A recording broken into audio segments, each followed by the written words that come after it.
a very interesting topic. It is why count? Count what? Count the Omer. Omer is a measures of the barley grain. I'd like to introduce again our speaker. Our speaker, none other than Brother Hing San. And today's title is Why Count?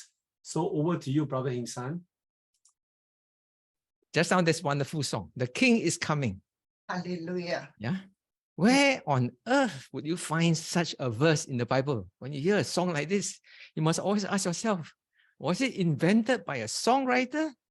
Or was it already written in the Bible waiting to be sung? Right?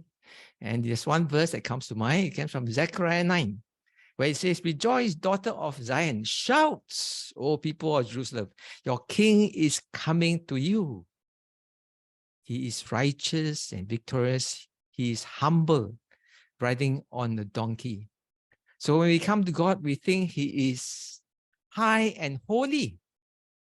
But he, at the same time, is the one who says, "Come to me, because I am meek and lowly." Okay. Today, I've been invited to speak on why count. It's an unusual topic. So I said, why not? Well, God counts. How do we know? Luke 12:7 says, "Even the hairs of your head are counted, even when there are not many." But today we will ask a slightly different question. Not why count. Why count to 50? Why stop at 50? First, a little detour on how to count. It sounds ridiculous, but let me just illustrate why we need to count. Do you know how long it takes for the earth to go around the sun once? And the answer you should know should be 365 days, right? Who says right? Hands up. Who says wrong? Thumbs down. This is as usual a trick question. No, it takes 365.24219 days, not 365 days, according to a Gregorian calendar. What's the difference of just 0.24219, which is about 5.8 hours? Not much in a day, but after 100 years, you'll be off by 25 days. And after 700 years, the northern winter month of December will be experiencing summer heat. That's why you must count the differences and then compensate by adding one more day every leap year. So that's why you count. Next question is different. How do the Jews count time according to the Hebrew calendar? The Hebrew calendar is a lunisolar calendar. By lunisolar, I don't mean it's a mad solar calendar. That would be Looney, luni. This is Luni, meaning of the moon. Meaning the months are based on lunar months, but the years are based on solar years. What is a lunar month? The time it takes for the moon to go around the earth once. Then, if it takes the moon 27.3 days to make a complete orbit around the earth, why does it take longer? 29.5 days to go from full moon to full moon. Answer, because the earth is moving around the sun at the same time it takes the moon to go around itself. So it takes 29.5 days to go from full moon to full moon. So why am I taking you to the moon to count? Because the principle in counting is that we must know the basis for counting. We must know what we count, why we count, how we count, and what really counts. That's a mouthful of counting. This is a Hebrew calendar. It has 12 months, lunar months. The first month is called Nisan, like your car, Nissan car. Then you must ask the question, who defined the first month? Was it the calendar maker? No, Exodus 12:2 says, this month shall be for you the beginning of months. It shall be the first month of the year for you. Why is there a need to define this first month?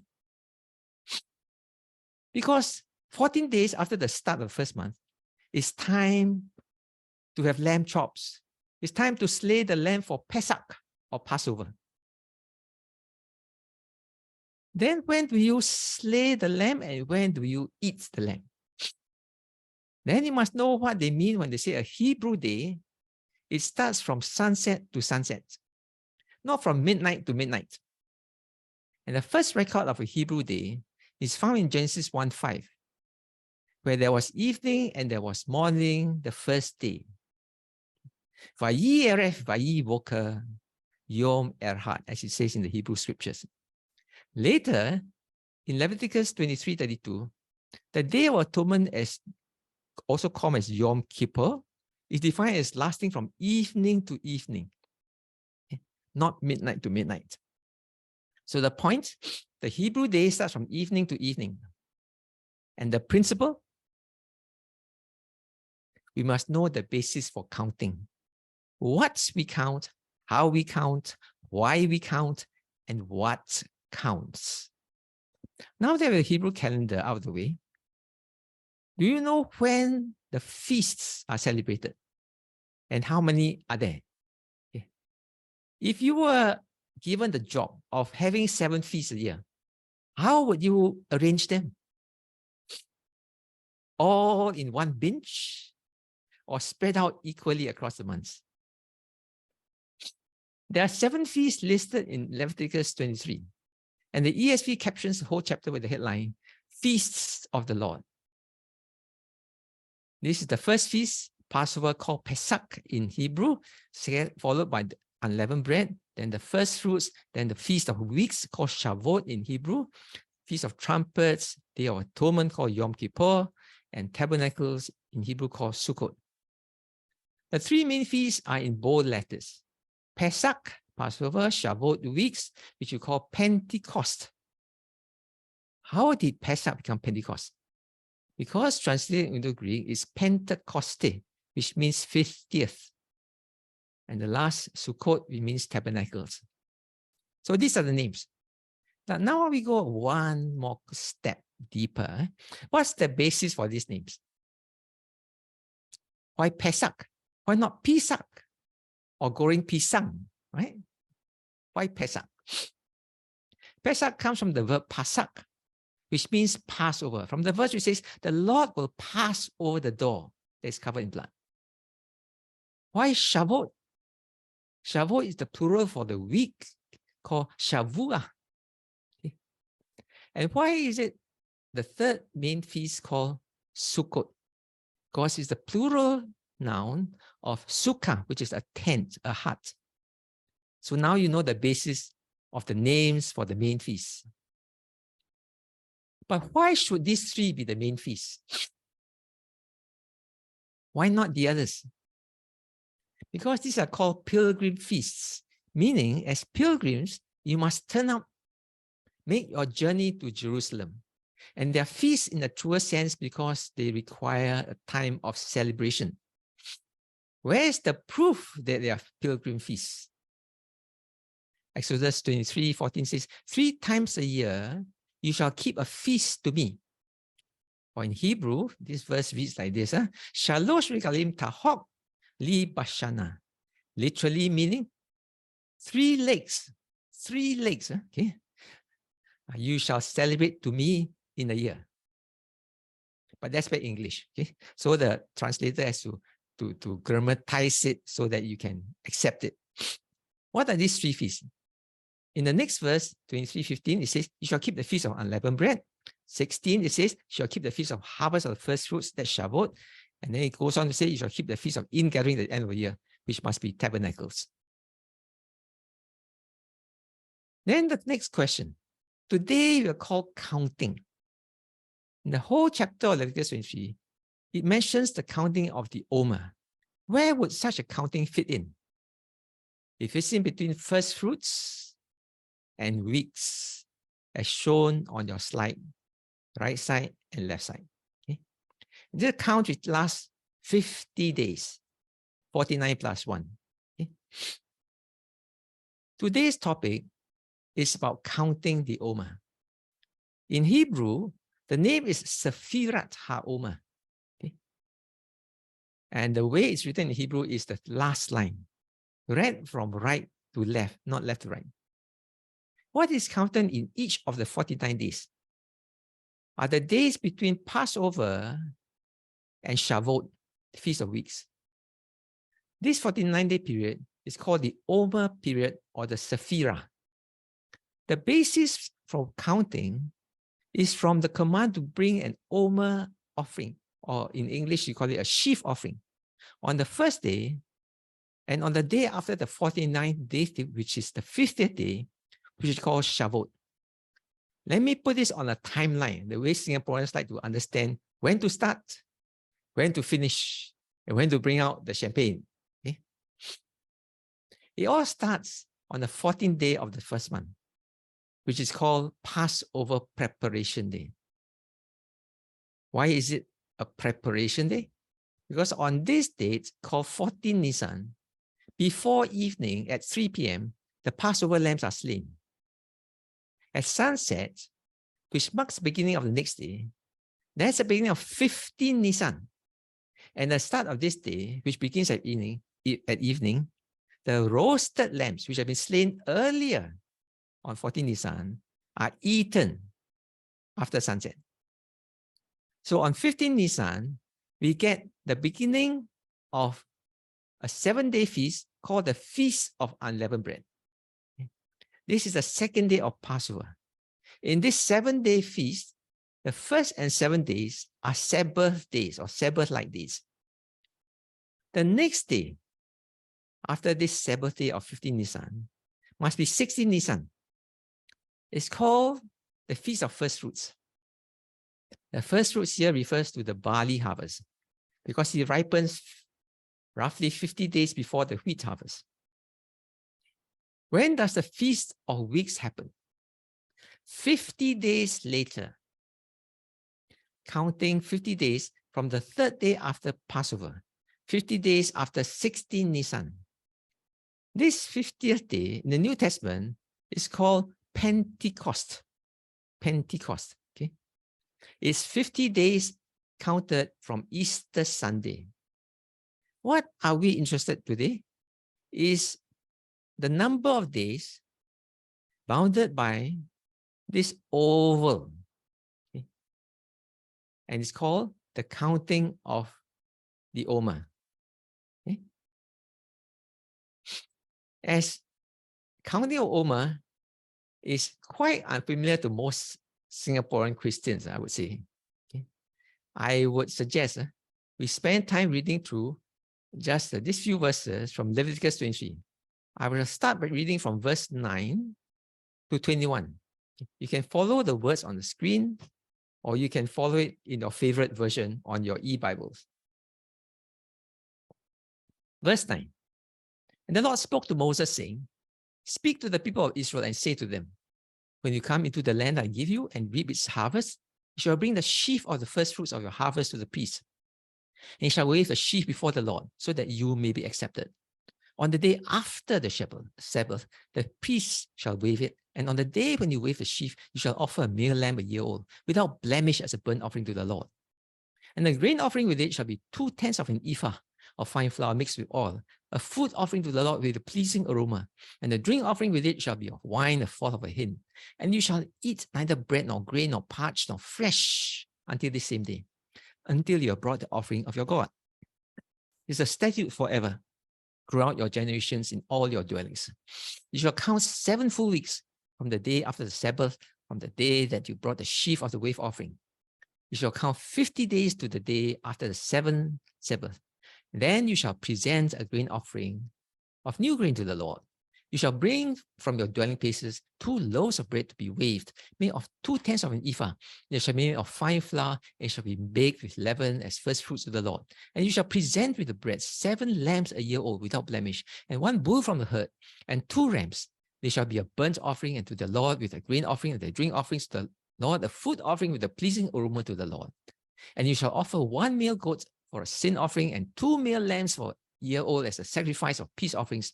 And the priest shall wave them with the bread and the first fruits as a lamb offering before the Lord with the 2 lambs. And they shall be holy to the Lord for the priests. And you shall make a proclamation on the same day, and shall hold a holy convocation. You shall not do any ordinary work. It's a statute forever in all your dwelling places throughout your generations. So you have never read this chapter, please read it again, Leviticus 23, after this talk. My question, after you come to Omer, do you go home? Or do you pray? And when you pray, what do you say? You don't count, you won't know. You must count in order to know. You must join the people who count to know. Okay? This is a prayer they say. On the left side is the Hebrew word that is anglicized, so you can at least follow. It goes like this. Baruch atah Adonai Eloheinu melech haolam asher kiddushenu b'mitzvotav v'ditzivanu al sefirah haomer. Which means, blessed are you, Lord God, King of the universe, who has sanctified us with his commandments and commanded us to count his Omer. Okay, so after praying, what you count? You say, today is 1 day of the Omer. That's simple for day 1. What do you do on the 8th day? You say, today is 8 days. Not enough. You must add, which are 1 week and 1 Omer. 1 week and 1 Omer. What do you do on the 22nd day? You say, today is 22 days, which are 3 weeks and 1 day of the Omer. Okay, get the idea? What exactly is counted in the passage we just read? These are the counter items highlighted for you in color. Verse 11. When do you start counting? From the day after the Sabbath. And this refers to the 15th Nisan or the Sabbath of the first day of the unleavened bread. Second count offers in verse 15. You shall count 7 full weeks. That means 7 times 7. Verse 16 says you count 50 days. So you must count from 1 to 50. Hence our title, Why Count to 50? It took us 17 minutes, 21 seconds to reach this point where I tell you that's the purpose for the title. But counting actually didn't start on this page. It's counted earlier. To understand when it started, we have to turn to the first 8 verses not yet shown. Okay? And these are the first 8 verses shown on this slide. Because Leviticus 23 is about the feast of the Lord. In Hebrew, it's called Moadei Adonai. Moadei. The first count is in verse 3. Why is it the first count? Because it says you must learn to count from 1 to 7. Then you know that 6 days are for work and the 7th is for Sabbath. Second count is from verse 5. You count 1 for first month, 14 days for the 14th day of the first month. So you count, then 7 times 2 to get 14. Third count is in verse 6. You count 1. So we reach the 15th day of the first month, which is the start of the Feast of Unleavened Bread, called Hag HaMatzot. You count 1 again. So you reach the 16th day. Okay. And you know that in this 7-day feast, the first and 7 days are holy convocations, which in Hebrew, they call it Mikra Kodesh, where no ordinary work is done. And so, in that sense, both days are Sabbaths. What is the point of this slide? The counting involves only adding 1s and 7s. Every 7th day is a Sabbath, a day of no work. How is this point emphasized again and again? In the Hebrew text, the red highlighted words, Sheshet Yamin Ta'asim Melakah, means for 6 days, everything is normal, you do creative work, but on 7th day, it's a rest day. It's the green highlighted words. Uvayom Hashavi Shabbat Shabbaton. On this day, the 7th day, is the cessation of the Sabbath. You stop. Stop to do what? We'll answer that question later. So the first Shabbat start with the 7th day of the first month. How about holidays? Right? Everybody likes holidays. We just had May Day, right? How about for them? What was the first holiday? The first holiday in the first month is when you celebrate Pesach on the 2 times 7th day, 14th day, full moon, you prepare the lamb, you roast it, and on the 15th day, that's the Sabbath, a holiday, right? Feast of unleavened bread called Hag Hamazot. And the first and 7 days of this 7-day feast, day 15 and day 21 are holidays, okay, or holy convocations. And the point of this line is that in the Feast of Unleavened Bread, both the first and 7th days were Sabbaths. Okay? A lot of holidays, a lot of rest days. Okay? How about the first holiday? The first holiday of the month is when you celebrate Passover. Okay? So you have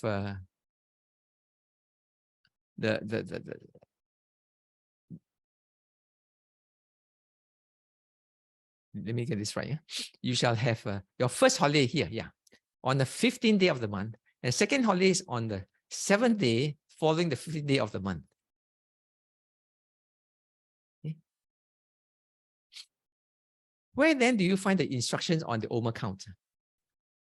Highlighted in blue are the words, you shall bring the Omer of the first fruits of your barley, of your harvest to the priest. By first fruits, we mean the barley harvest, which comes earlier than the wheat harvest, which comes a month later. Specifically, where is the word Omer? It is the word translated as sheaf in your English Bibles, in this ESV version. Okay? Basically, it's a bundle, a measure of how much grain there is. And this is the first appearance of the word in Leviticus. Question, when is this offerer supposed to bring the Omer to the priest? It's the green highlighted words. Bring on the day after the Sabbath. The Hebrew is rather unique. This is Mimaharat HaShabbat. Mimaharat is a rare word. Okay? It's a very strange way of saying the day after the rest day. But the point is, when do you bring is defined with reference to the Sabbath. Okay? As the day after the Sabbath. Then this begs the question as to when is the Sabbath? And the Passover is a day of rest, Sabbath-like day. And this definition of Sabbath, as referring to the day of rest of Sabbath, is by the Pharisees. The other interpretation by the Sadducees and the Karaite Jews is that it refers to the weekly Sabbath. But in this talk, okay, I follow the Pharisee definition. Why is this day after the Sabbath so important? Mimaharat HaShabbat. Because verse 14 says, without first offering the first fruits of the barley harvest, on the day after the Sabbath, you cannot eat both bread and the new barley harvest. You are on a long-term fast. So for practical reasons, everyone knows when to count, right? Because everyone knows when they need to start eating bread again. Everyone knows when they want to eat the first barley harvest again.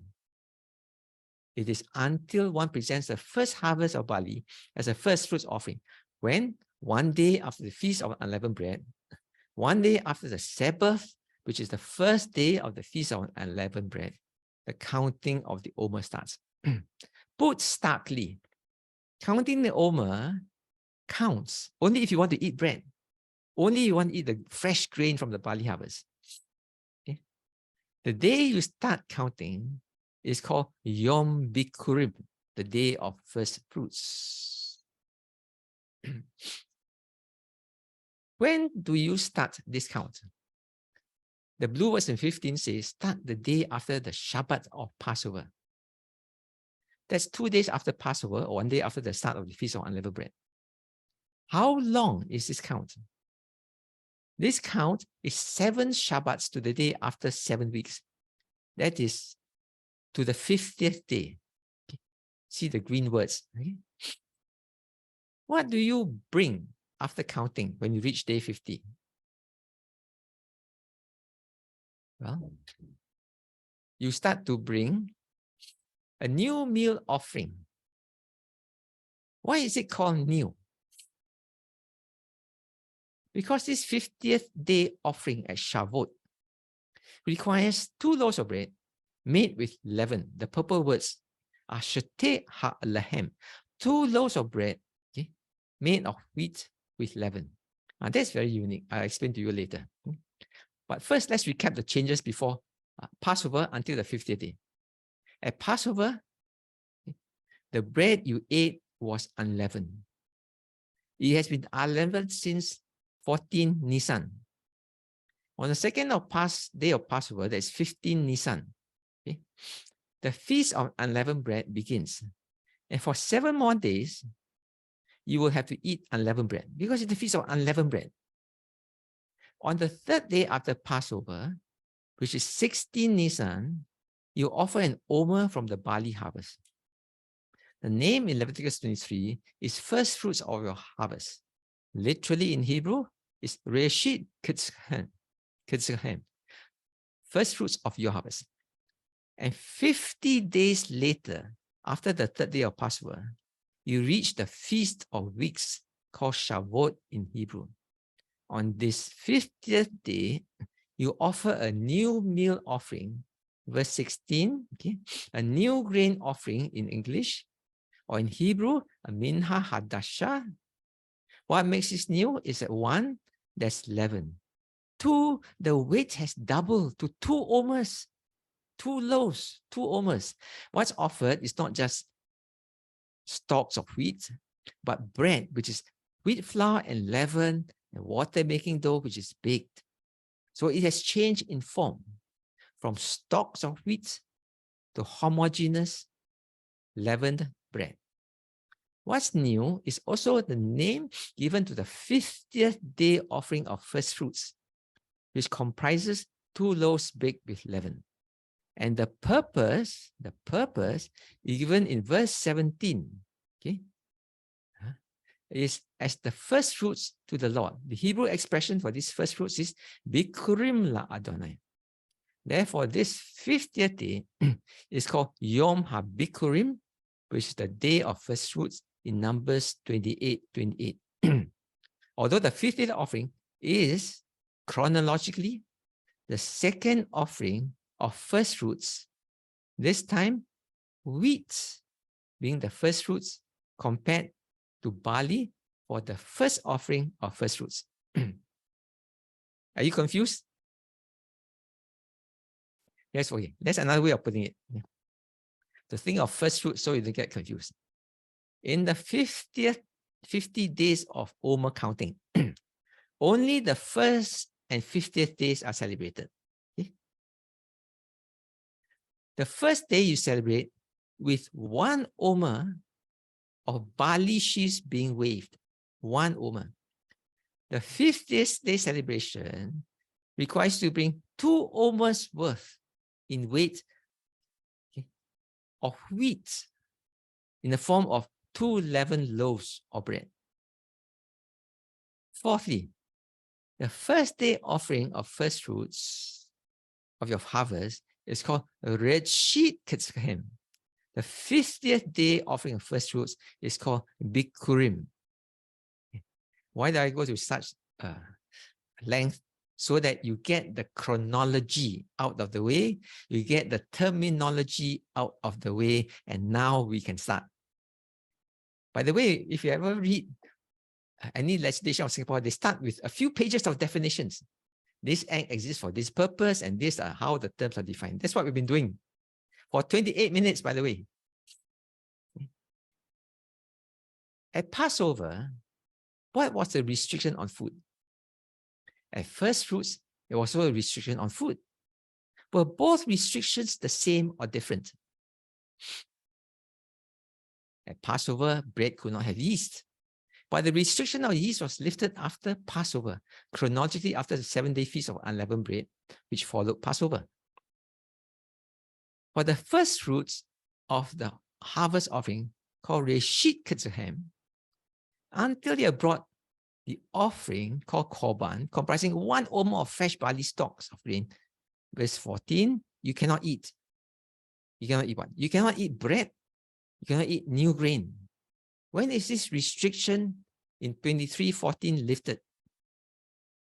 When you bring a Korban offering of barley, the first wave offering. And the second linkage is that on the 50th day at Shavuot, another new offering called Minha Dasha in verse 16 is made.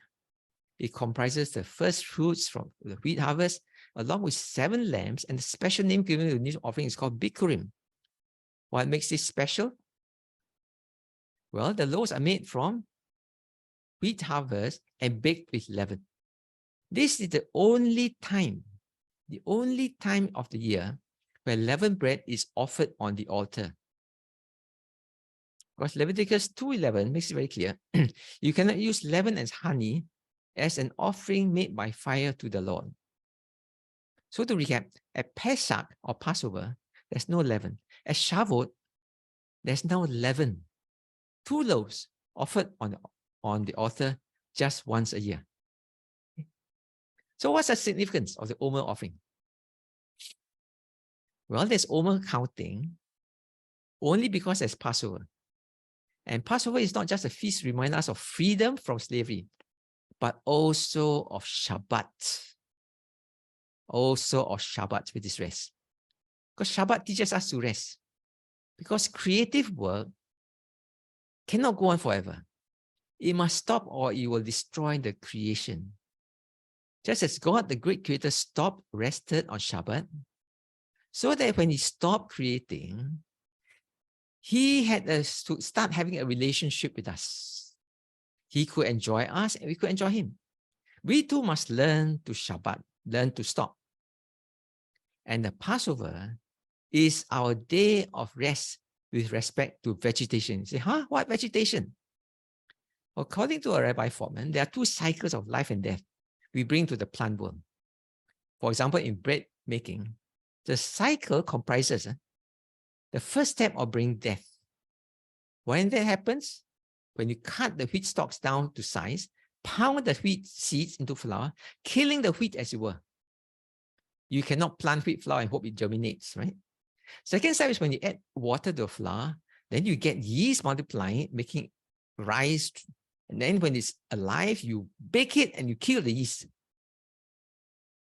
Passover only involves resting from not having yeast in the bread.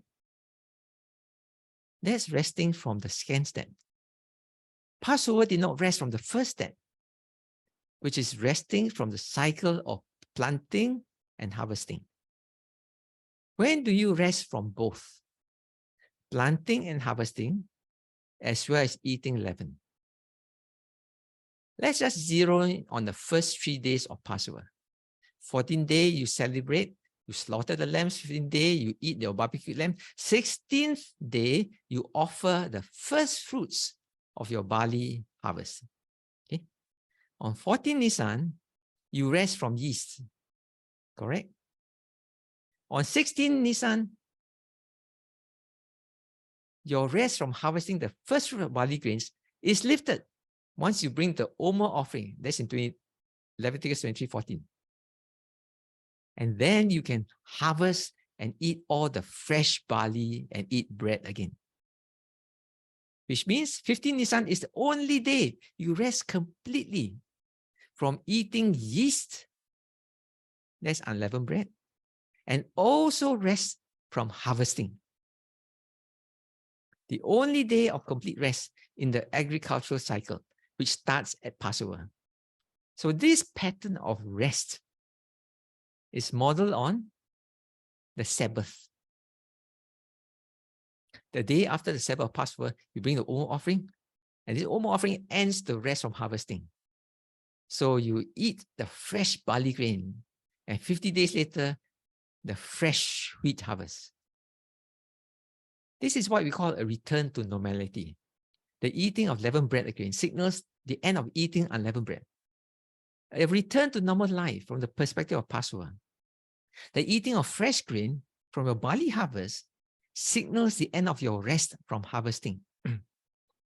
This is the return to normal life from the perspective of first fruits. Now you can eat this fresh barley harvest.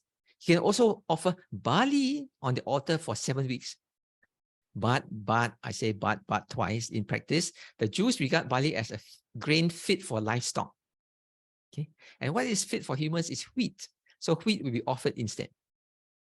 Also, did you know that a barley offering is required for a woman who is suspected of infidelity? That's in Numbers 5:15. So whatever the substance of the grain used to offer, okay, what is offered on the altar must be unleavened bread. The only exception where you're allowed to bring leaven in your bread is at Shavuot, only once a year. On the 50th day, when you finish counting over, can you bring leavened bread? That's Leviticus 23:17. Then you will ask, why are we allowed to bring leavened bread only once a year? Why not every day, right? Well, when you approach the altar, it's like approaching the house of God. At Shavuot, you're saying to God, bless us as we return to the normal world. In the normal world, we will eat what we harvest. We will eat bread with leaven. So when we eat the first fruits of the fresh grain of barley, which ripens first, and the new grain of wheat, which ripens 50 days later at Shavuot, this reflects the normality of eating what we planted and we harvest. Now we offer 2 loaves of bread baked with leaven at Shavuot. The only time leavened bread is offered, and we are telling you, God, it's normal for human beings return to eating leavened bread. But why is normality so important? Because man was made in the image of God to create, to rule, and have dominion over the world. Creators take life and make life. For as creators of bread, we take life from the wheat when we cut the stalks, pound the grain, and when we bake it and kill the yeast. But we make life again when we create life-giving bread. So we offer these 2 leavened loaves to you to tell you we know when to rest. Rest from eating leavened bread and when to rest from harvesting. And we offer these 2 leavened loaves. We have returned to normality. But we won't offer leavened bread on any other day because that would be behaving too presumptuously in your house. So the basic point is at Pesach, no leaven. At Shavuot, we have leavened bread on the altar just 1 day a year. So in a sense, Shavuot is a direct opposite image of Pesach. So you talk of rest. What exactly are we to rest from? In this example, we rested from the agricultural cycle. Do we rest from domination over other people? Well, the same chapter in verse 2 tells us to rest to help the poor. How does resting help the poor? When you rest, you stop harvesting to the last grain. You leave the edges of your field. You leave the gleanings to the poor and the foreigner. These are the laws of what the Hebrews call gleaning, leket, and pe'ah, leaving the corners of your field. So taken together, these laws help us to rest in 3 dimensions. 1, rest from eating leaven. 2, rest from eating your first harvest of barley grains and wheat. And rest from working non-stop, lest you forget to leave gleanings for the poor living among you. And the reason for resting is here. I am the Lord your God. Not because otherwise you have to take MC. Not because otherwise you have to draw on your MediSave. And when you run out, you have to cry out to the government to draw on MediShield and maybe MediFund. All the medication will not help you if you forget to rest. Now we ask a different question. Is there a parallel in Exodus? Well, did you know the word Omer didn't make its first appearance in Leviticus, which we just read? Its first appearance is in Exodus 16. For example, the word blue tells you this is where the word Omer appears. In verses 16, 18, 22, 32, 36, 33. What are the principles we can draw from Exodus 16, verses 16 to 30? It's worth reading, but I'm not sure there's time to read. Is there? Jehu, is there time? No, there is time. Okay. Okay, then you should read because most people may not be familiar. Verse 16, this is what the Lord commanded. Gather it, each one of you, as much as he can eat. You shall take each one an omer, according to the number of persons that each one of you has in his tent. And the people of Israel did so. They gathered some more, some less. But when they measured it with an omer, whoever gathered much had nothing left over. Whoever gathered little had no lack. Each one of them gathered as much as he could eat. And Moses said to them, let no one leave any of it over till the morning. But they did not listen to Moses. Some left part of it till the morning, and they bred worms and stank. And Moses was angry with them. Morning by morning, they gathered it, each as much as he could eat. But when the sun grew hot, it melted. On the sixth day, they gathered twice as much bread, 2 omers each. And when all the leaders of the congregation came to and told Moses, the sun grew hot, it melted. He said to them, this is what the Lord has commanded. Tomorrow is a day of solemn rest, a holy Sabbath to the Lord. Bake what you will bake and boil what you will boil, and all that is left over lay aside to be kept until the morning. So they laid it aside till the morning, as Moses commanded them. And it did not stink, and there were no worms in it. Moses said, eat it today, for today is a Sabbath to the Lord. Today you will not find it in the field. 6 days you shall gather it, but on the 7th day, which is Sabbath, there will be none. On the 7th day, some of the people went out together, but they found none. The Lord said to Moses, how long will you refuse to keep my commandments and my laws? See, the Lord has given you the Sabbath. Therefore, on the 6th day, he gives you bread for 2 days. Remain each one of you in his place. Let no one go out of his place on the 7th day. So the people rested on the 7th day. What are the principles we can draw from this passage? First comes from verse 16, the green highlighted words.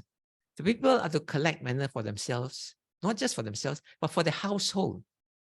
How? As much as each person can eat, to collect according to the number of persons that each of you has in his tent.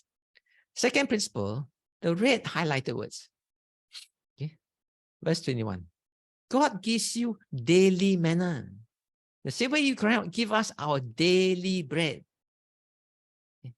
The same way you give your kids daily pocket money for school. How many of you have tried giving your kid an annual pocket money on one day of the year? Okay, that is foolishness. Then, third principle, the purple words. God doubled the manna portion on Friday. So you have enough to eat on Sabbath day, the day of rest, which is Saturday. The Friday collection will keep fresh for 2 days. It will not stink. But if you don't want to collect twice as much, then you have nothing to eat on Saturday, because there's no manna to find on Saturday. So what's the point of having these 3 rules?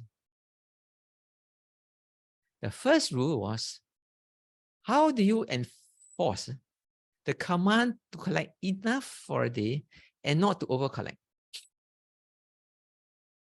You mean they have a weighing scale before you leave a camp to collect, a weighing scale before you return to collect? No, it's a wonderful rule. Look at verse 18. But when they measured it with an omer, whoever gathered much had nothing left over. Whoever gathered little had no lack. Somehow, magically, mysteriously, supernaturally, those who over-collected or under-collected, everyone ended up with exactly 1 omer when they returned to the tents. So God's rule is, that's enough. Trust me, and trust me daily. Second rule, to collect daily. How was it enforced? Very simple, verse 20. Those who did not listen left part of it, and in the morning it bred worms and stank. So naturally enforcing. Those of you who leave stagnant water alone, okay, and forget to empty it, after 3 days, automatically, dengue mosquitoes will breed, right? Third principle. How was the rule to observe the Sabbath? The first mention of Sabbath to people enforced via the command not to collect, or via the command to collect twice as much on Friday. Verse 27. On the 7th day, some people went out to collect, but they found none. Okay. So these are what they call self-enforcing, self-regulating rules. They are a bit like the training wheels of a tricycle. Okay. What's the point of giving people a tricycle wheel rule? Is to teach people who left as a motley group of slaves how to learn to obey rules, which are called laws, and how to learn to obey daily in order to feed yourself daily before the law is given in chapter 20. Specifically, what is the law that is taught in Exodus 16? The gray words, to obey the law to rest on the Sabbath. He says, see, the law is given to the Sabbath. Therefore, on the 6th day, he gives you bread for 2 days. Okay. Rest on the 7th day. This training process, the modern psychologists call it habituation. Okay. Making it a habit. Why is it there this need? Because everybody has to learn to rest before we all rest in peace one day, right? But the purpose is to discover the meaning and joy of the Sabbath. And from Exodus 16, we find out how the Omer is connected to the first mention of Sabbath before it became a law to observe the Sabbath. Do you know that in this passage, in the Hebrew text, there is a phrase that is unique, found in only one other place in the entire Jewish text of the entire Jewish Bible. And it's this Hebrew phrase, the vayom b'yomo, the blue highlighted words on your left. Okay? It only appears twice in the Torah, in Exodus 16:4 and 5:13. It literally means the matter of a day in his day, which you could loosely translate as the thing that matters daily. So in 16:4 Exodus, the blue highlighted words, the vayom b'yomo, is translated as the daily portion. In 5:13 is the daily task, meaning the daily quota of bricks Pharaoh insists every slave must deliver. When we refer to two different passages of the Hebrew text, where there seems to be some thematic or linguistic parallels, in this case, the linguistic parallelism is unique because the phrase Deva Yom B'Yoma only appears twice in the whole Bible. The parallel text can shed light on each other. It's what in internet language we call the hyperlink. From one leads to the other and from the other leads to one. Okay. So if there are three parallel texts, okay, it's not just hearing stereo sound, it's hearing surround sound. And I shall give you a flavor of it next week. Okay. So next week, the sound will be even better. Okay. This week, only stereo. I just bring you this example of a stereo sound. The use of this phrase, unique phrase, the vayom b'yomo, is to show us how differently it's used by God in Exodus 16 and how it's used differently by Pharaoh in Exodus 5. Let's examine the differences. In Exodus 5, Egypt is the Pharaoh. He's a slave master. He forces slaves to collect straw to make bricks. Slaves have a daily quota to meet or they get whipped. Then the work is double once Pharaoh stops giving slaves straw to make bricks, because now you have to first collect straw before you can even make the first brick. But he insists the quota cannot be reduced. No more straw, but same number of bricks, right? And the first mention of Sabbath is actually by Pharaoh in Exodus 5:3, but in an anti-Sabbath sense, in not granting rest. Okay? Let's contrast it with the use of this unique phrase by the Lord in Exodus 16. The Lord says, people go collect manna for themselves. This is the job. No, they're collecting food. They're not collecting work. Right? Then two, the Lord is teaching them to trust him. Collect it daily. Collect as much as you need. Okay? You collect too much, doesn't matter. You will end up with exactly 1 omer. You collect too little, don't worry. You won't starve. You also have 1 omer when you return to your tent. But you must learn to trust me, because on Friday, I'll ask you to collect twice as much. You must do it because there's no food falling down from the sky on Saturday. And the first mention of Sabbath by the Lord is in Exodus 16:30, which says, you must rest. And the point of this slide is one unique phrase showing us two very different masters at work. The slave master requires you to collect straw. to make bricks, to fuel his economic enterprise, stroke his ego. Yeah? He imposes the quota, keeps the quota the same, even when he stops providing the raw materials called straw. He doesn't permit rest. He will work you till you drop dead. The other master is so different. When he asks you to collect, it's not for work. It's food, not straw. It's to feed your family. When he asks you to collect twice, it's so that you will have a day of rest the next day.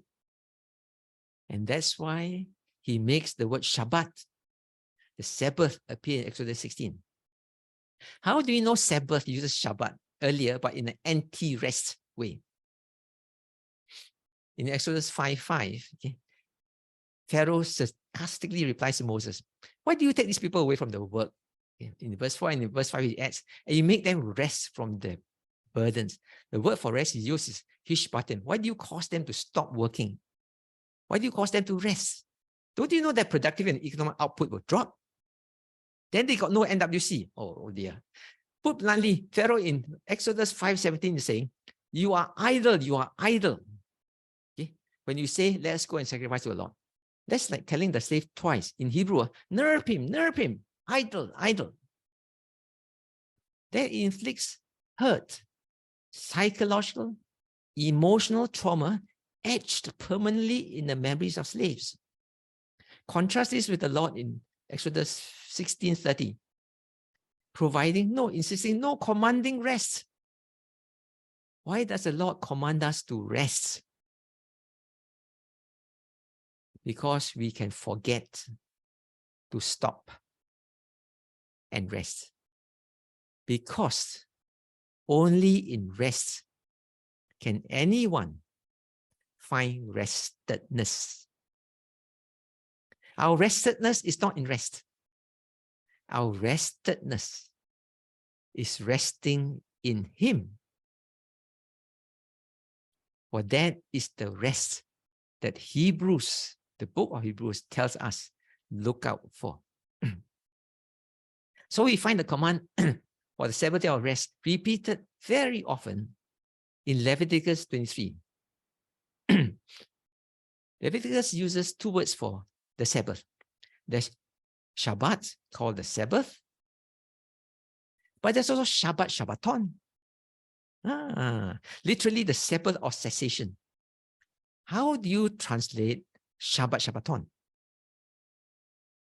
New English translation translated as complete rest. It appears in the NET 5 times in Leviticus 23. Verses 3, 24, 32, 39, 39. The analogy is like resting in bed.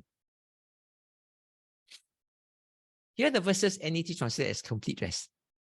Okay? The blue words translate Shabbat, Shabbaton, the cessation or Sabbath. Green words, Shabbaton. So 5 times. Verse 3 refers to the ordinary Sabbath, the weekly Sabbath, 1 day in 7 days, Shabbat, Shabbaton. Verse 23 refers to the Feast of Trumpets, okay, in Hebrew called Zikron Teruah or Yom Teruah. Okay? Verse 32 refers to the Day of Atonement or Yom Kippur, against Shabbat, Shabbaton, complete rest. Okay? Cessation of Sabbath is used. Verse 9 refers to the Feast of Tabernacles, the ingathering, the final feast of the year. In Hebrew, on the feast called Sukkot. So once again, why count the Omer? And what are we counting again?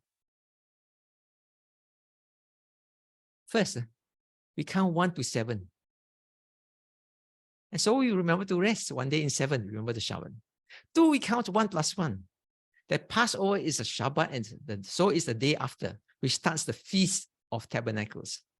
Third, we count 1 plus 7. That's 8 days from Passover when we eat unleavened bread. Fourth, we count 1 plus 1 plus 1. That's the 3rd day after Passover, when we offer the first fruits of the harvest, Reshit Ketzechem, in Leviticus 23:10. Hooray, we can eat bread again because we just offered the Omer, okay, of fresh barley harvest. 5, we count 7 times 7 plus 1. That brings us to 50th day. The third day counted from the third day after Passover. That brings us 50 days from Nisan 16 to Shavuot, or the Feast of Weeks, or to Pentecost in Greek. And at Shavuot, we offered new grain called Bikurim, comprising the new wheat harvest in the form of 2 loaves of leavened bread. But surprise, the goal is not to count to 50. Hello? I said the goal is not to count to 50. Then why count?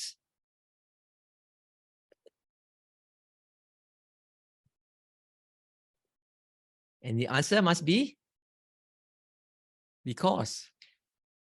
Otherwise, there won't be the last slide in the last question, right? Because of what? Because God got us out of Egypt at Passover. Because on the third day, we can eat bread and the first fruits. And Christ is our first fruits of those who have fallen asleep, meaning died. In Greek, he's called the apake Christos, which is the nominative feminine singular noun. Singular means he's the first, the one and only. 50th day is Shavuot. Being able to offer 211 loaves of bread means life is back to normal. Normal as in living normally, as intended in the Garden of Eden. In counting the Omer, we're counting the days between Passover and Shavuot. Omer counting was to prepare the people for the giving of the Torah at Sinai.